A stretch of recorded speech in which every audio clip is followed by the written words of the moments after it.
own Abbas Hussain here from FightHype.com, and I'm here with Baltimore's very own Travis Reeves. Travis, first of all, I like that quote. I've seen you come prepared for the London weather. We know it's a bit cold, like it's a bit everywhere at the moment, but I like that quote. Main on Slow Spurs, my guy. Shout out to Richard.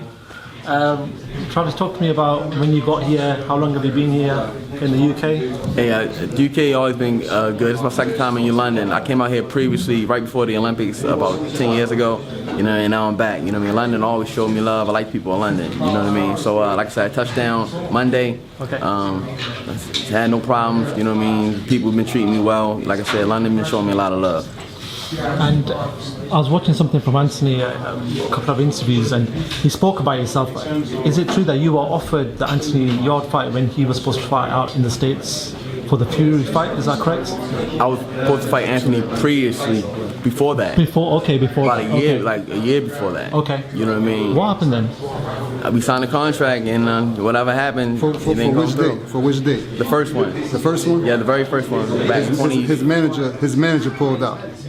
His manager said at the time. So we signed the contract. We signed the contract, and his manager said that at that time he didn't want to fight. He didn't like the fight. Okay. It wasn't his promoter. His promoter actually wanted to fight, but Anthony Yarde's manager didn't like the fight. So can I ask your name as well? Sorry, can I get your name as well? I'm Shabazz. From Shabazz Brothers Promotion. And what's your relationship to? He's my brother and my fighter. Okay, cool.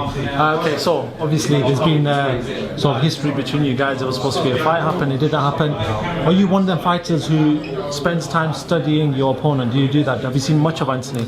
I'm not that type of guy. You know what I mean? Like I say, I'm a field general. You know what I mean? So I spend most of my time in the gym training, learning my craft. You know what I mean?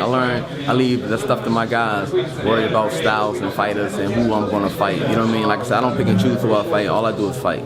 So like I said, I don't spend time really worry about who I fight. Because after I take care of Anthony, I'm going to have to fight somebody else. So I'm going to spend days worried about this guy, studying him as well. You know what I mean? So I study the art of boxing, which is, you know what I mean, the whole style, the boxer, the slugger, the swarmer, each style, the advantage, the disadvantage, the Philly shell, whatever style you want to bring. You know what I mean? You learn the styles, you learn the strengths, you learn the weaknesses, and then we break it down from there. I want to ask you the question. How old are you, first of all? Is it 38. So obviously, questions will get asked that, you know, you're 38 towards the end of your career, but what would you say to people who say that you know, you're maybe a little bit too old to be fighting somebody that's a little bit younger, a bit more hungry? What would you say to people that ask? Well, I'm gonna say that to the people like who from what perspective? You know what I mean? What fighter you've seen 38 that can fight? You know what I mean? Look at the legendary fighters. You know what I mean? I will be a by the time I hang my gloves, I will be a legendary fighter. So when you look at it from that perspective, you look at the timeline though. Look at the timeline from a fighter when they turn pro to when they end their career. You understand? So, like I said, look at my timeline. When I turned pro in 2013, I fought for a world title last year. So I'm right on schedule.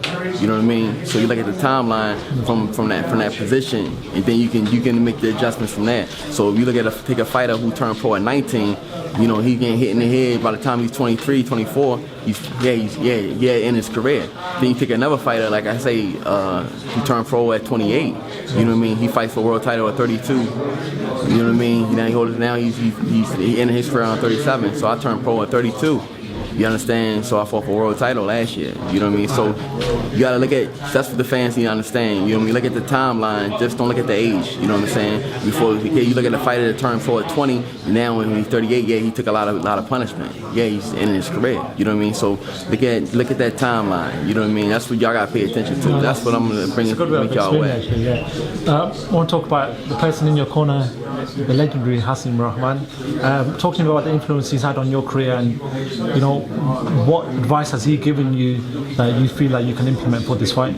Like I said, Hasim, he like I say, he's a blessing. Like I say, having a guy who actually been through things he's been through, you know what I mean, in your corner for a fight, you know what I mean, just the knowledge that you get is astronomical. So for example, like he'll tell me something that's going to happen in a fight, how did he know it's gonna happen? Because he's been through it. So when I go through it, it's already been through experience. So now that I know, and now I know how to deal with it. You know what I mean? I don't have to figure it out. You understand? So that experience that he brings to the table, with me, it puts me back through his whole career. And I fought all those fights that he fought, and I took all that knowledge he took. Now I'm fighting with him. So now you're looking at fighting at somebody who's got more experience beyond his time. You understand? Yeah. So now, like I said, when I'm in trouble, I'm really not in trouble. I know how to deal with the situation. I don't have to figure it out. You understand? So that's the type of experience you get with Hasim Rodman in your corner. But obviously, we're FightHype are quite big in the US. I want to ask you a few things about the US sort of boxing. First of all, you're from Baltimore. We know about one of the big stars from Baltimore, Gervonta Davis. Talk to me about him. What do you make of Gervonta sort of representing Baltimore and becoming a world champion? What do you make of him as a fighter? And he's a real deal. Yeah. Tank is a real deal. Simple as that. You know what I mean? He can hit with both hands. He can fight. He a dog. He hungry. You know what I'm saying? So Tank is a real deal. Simple as that. And we know, I knew Tank since he was like 6, 7 years old. You know what I mean? So you watched him grow up and you knew it then that he's gonna be a world champion. So it's not like one of those things like now you're like, hey, no, you knew when he was 8 years old he's gonna be a world champion. Like you just see it in these guys. You know what I'm saying? Like he's gonna be a world champion. Is this someone that you talk to often? Is this someone that you know on a sort of a friend's basis? We in the same gym, up in boxing. Oh, okay. Obviously, a fight that he's been touted in the future is Lomachenko. What do you make of that fight, them two sort of right into the ring together? Man, Tank is dangerous. Yeah? Tank is very dangerous. You know what I'm saying? And like I said, I watched Lomachenko a few times, but Tank is dangerous, man. And he hit both hands. He's not hitting like a regular welterweight. I don't even know what his weight is. You know what I'm saying? The boy can hit. Simple as that. The boy can hit. I just want a prediction or two from yourself on two big fights that are happening in America. First of all, Errol Spence Jr. is fighting Mikey Garcia. It's next weekend. What do you make of that fight? Who do you see winning that fight? Man, Errol Spence, man. He the truth. You know what I'm saying? The boy can hit. The boy can punch. You know what I'm saying? Errol Spence, simple as that. Hands down. That's why my money was on Errol Spence. Finally, Canelo fighting Daniel Jacobs. What do you make of that fight? That's a good fight. It's a good fight, though. Yeah, that's a good fight. I'm gonna leave that one up, man. Like I said, I like Danny. I like Canelo. You know, that's a good fight. You know what I'm saying? That's a treat for the fans right there. You know what I'm saying? That's a good one for the fans. Finally, a message for the fans, people who are going to be coming into the arena or watching on BT Sport. What do you want to say to them? Hey, man, y'all definitely gonna see a treat. Y'all gonna see one of the best fighters in America fight the best fighter in the UK. You know what I mean? Travis Reeves by knockout. Put your money on. I think now 16-1, crazy.